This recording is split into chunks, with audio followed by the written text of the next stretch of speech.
I think for most of you watching or listening to this, tracking your calories probably shouldn't be the first thing you do when you start taking control of your diet and your nutrition. And if you give me 5 or 10 minutes of your time, I'm pretty sure that I can convince you to see things maybe not entirely my way, but from a slightly different perspective. And hopefully it will help you when it comes to the process of losing weight, building muscle, and enjoying the process of getting fitter and stronger in the first place. Now, the underlying principle that I want to point out to begin with is that the more extreme your goals are, the more extreme the tasks, the actions, the behaviors, the habits that we have to have in place on a daily basis to get there.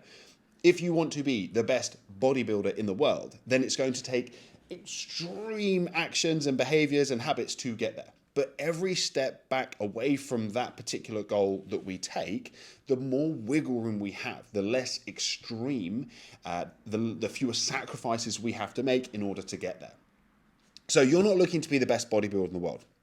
But what you are probably looking to do is lose a little bit of that unwanted weight. You want to fit into a pair of jeans you haven't worn in a while. You want to be able to do your first chin up. You don't want exercise to feel so tough because you're just carrying some unwanted weight right now. Cool, fantastic. Your nutrition is going to be important. I'm not going to sit here and tell you that you can just out-train a bad diet. That would be a far bigger challenge than it needs to be. But we have a lot of wiggle room. We have a lot of options in between the two endpoints of not doing anything about your nutrition and your diet and meticulously tracking everything you put in your mouth every single day. And this gap is where I think most of you should spend your time to begin with.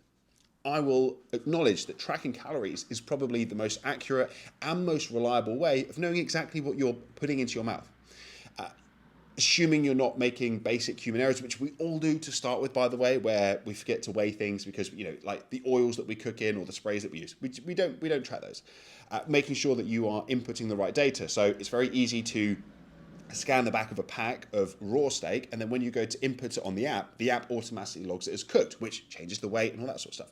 So putting human basic errors aside, which inevitably happen, and it's worth thinking about and considering if you are tracking is potentially the best method, the most accurate.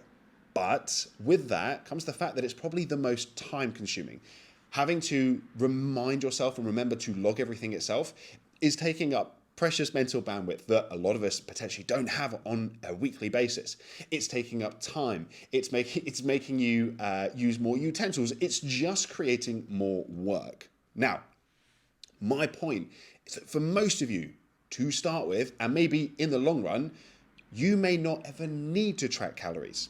My stance when I'm working with someone for the first time, or I'm just having a chat with someone and they want some advice, they want some insight, is when it comes to nutrition, I actually want to change as little as possible to begin with.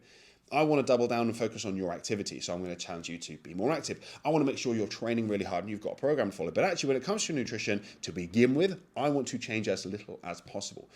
Because what I feel ends up happening a lot is people believe that they have to start tracking their calories, that that's the only option available to them. And so they end up putting on top of everything else on their plate, if you'll excuse the analogy, all of this other work. What I want you to try and do instead is something like this. For the first couple of weeks, I want you to keep something like a basic food journal. Now, this doesn't need to be pen and paper. You don't need to write stuff out. You can just use your phone and take some photos. You can take a photo of your breakfast, your lunch, your dinner, and snacks. And then at the end of the week, you can put them all on an app, you can put them all on a document, and you've got a good idea of what you've eaten. You can even just make little notes in your phone. You can even make little notes in your phone. You don't have to include specifics. You don't have to say that I had 172 grams of chicken breasts that were grilled. You can just say, I had a chicken sandwich for lunch. For dinner, I had some spaghetti bolognese. For breakfast, I had this and this. This is really simple to do. You just have to remind yourself, you just have to remember to do it, but it takes up barely any time. You can take out your phone, you can take a photo in probably less than 10 seconds. And so it's no real extra time. But what this is going to do is it's going to provide valuable insight into what your days and your weeks look like from a nutritional point of view. And more often than not, there are going to be some obvious gaps that you can very easily fill, or some obvious changes you can very easily make based upon what you see. A great example is something like protein intake. Generally speaking, you're going to want at least 3, maybe 4 good quality servings of protein per day. 30 plus grams of protein is a good start point. For some of you who are on the bigger, heavier, more muscular end of the spectrum, who are training harder, you probably want maybe significantly more than that. But my point is that if you look back upon 7, 10, 14 days worth of your food journal and you see that realistically every other half your breakfasts a week include no protein, then you know straight away what one of the easiest fixes is. And you don't need to know exactly how many grams of protein you're eating. The fact that you are only having 2 servings of protein a day, unless you're eating half a cow for dinner, means that you are it's very unlikely that you are eating enough protein on a daily basis. So you can go, cool, fantastic. I don't have to change anything right now. I don't have to start tracking anything, but I need more protein every morning because every other breakfast, I don't have any. I have like a bowl of Weetabix or Cocoa Pops or a Crunch Bar or a croissant with my coffee as I go into work. Cool, so you can get yourself some protein powder. You can make sure that you've got some high protein yogurts in the fridge that you can smash back. You can make yourself smoothies. You can make sure that when you go into a shop, if you're getting breakfast on the go, you're picking something with some sort of protein. If you're not having enough protein for breakfast, like you have an egg, you can have 2 or 3 eggs. You get my point. It will become really obvious really quickly. The same applies for lunch and dinner. Another thing that also crops up usually when you're doing something like a food journal is you can see when you're overindulging and what you're overindulging in. If you are slowly gaining weight or you're not seeing the weight loss you want, but you look at your portion sizes for dinner and you're like, Jesus, that is a lot of pasta whenever I have spaghetti bolognese. Oh my God, do I need so much rice with dinner? Like, you're always full after dinner. You're never particularly hungry. You're gaining weight or not losing weight. You don't need to know exactly how many grams of carbohydrates is in that portion. But you could probably look at that and go, I could probably do with half of that or just 2/3 across the week. So my point is that you can start making very easy, manageable changes that don't cost you a huge amount in terms of time or effort based upon very little work. Because when you start this process, you're going to have lots to worry about, lots to think about. You're going to have to follow a training program. You're going to have to motivate yourself potentially if you've not got someone to do that for you or someone to do that with. You have to motivate yourself to train. You're going to have to be aware of your general activity level, your step count, and make a conscious effort to get up from your desk and go for a walk from time to time. On top of that, I don't think you need to be tracking everything meticulously. So, as a general rule of thumb, when it comes to your nutrition and your diet, make as few changes as possible to begin with. And my argument is always that if you are seeing progress doing what you are currently doing and you've made a few changes, then you don't need to do anything better. You don't need to necessarily improve that. If it isn't broken, don't fix it. I had a client about a month or so ago who had lost some weight, waist down considerably, arm and thigh measurements up, lifting heavier than before, fitter than before, and said, do I need to start eating chicken, rice and broccoli at like lunch and dinner? Because I've seen people talk about that sort of stuff. And I just point out, look, you're making great progress. And we've barely changed anything with your diet. You're eating well. They were eating fruits and vegetables on a daily basis. They were getting in enough protein. But outside of that, they were just making sensible decisions, but focusing more upon activity level and their training. And everything else with their nutrition diet, everything else that we measured as our metrics for success, our key performance indicators, were all moving in the right direction.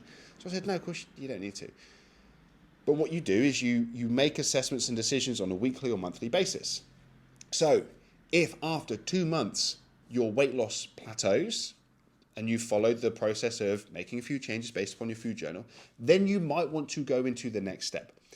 If you are not gaining muscle and you're not improving and you're concerned that you're not eating enough protein on a daily basis and you want to know exactly how much protein you're eating, that is a perfect time to start tracking your protein intake and potentially your calories. If you have a short-term goal of fat loss, you're getting ready for a wedding, you're getting ready to go on holiday, and you just decide that, hey, for the next 6 weeks, I want to smash weight loss, that's another good time to potentially start tracking. But I want you to see tracking your calories and your macronutrients as a tool that can be used in the right circumstances, rather than something that needs to be done for everyone who takes their diet and their nutrition semi-seriously. Because all too often, it just ends up to you feeling like you're keeping a dozen different plates spinning. And it's a lot of work to track calories. And for most of you watching this, you will have responsibilities outside of the gym and outside of just taking care of yourself personally. Careers, families, social life, hobbies, all sorts of things. And so from my point of view, the fewer things that you need to manage when it comes to your nutrition and diet, the better.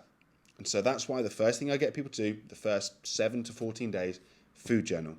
We sit down, we look at that. What does your day look like? What does your week look like? What are some really easy to implement changes we can make straight away that are going to get the ball rolling? Get you feeling like you've got more energy, get you feel like you're making progress in the gym, get you feeling like you're making progress when it comes to like your fat loss goals and your body composition, but make those changes as sustainable as possible. What's the lowest hanging fruit? What's the simplest thing we can do? And there, like I said, there are other options as well. There are a whole host of tools and strategies you have between not doing anything about your diet and nutrition and tracking everything you eat and drink meticulously on a daily basis. And I think it's worth considering those too. Extreme goals require extreme processes and strategies, but every step we take back, our processes and strategies and tasks can become a little bit less extreme. We can sacrifice a little bit less. It can become a little bit more sustainable. And all you have to do is find that area where you've changed as little as possible and you're seeing the progress you want. And then when you stop making progress, you reassess and you add the next thing, you make the next change. And maybe sometimes that is tracking calories. But for the majority of you, it doesn't need to be. There are other options out there. So that's it. That's the video. That's the podcast. That's the episode. As always, if you've watched this, if you like this stuff, leave a like, leave a comment, and I'll see you on the next one.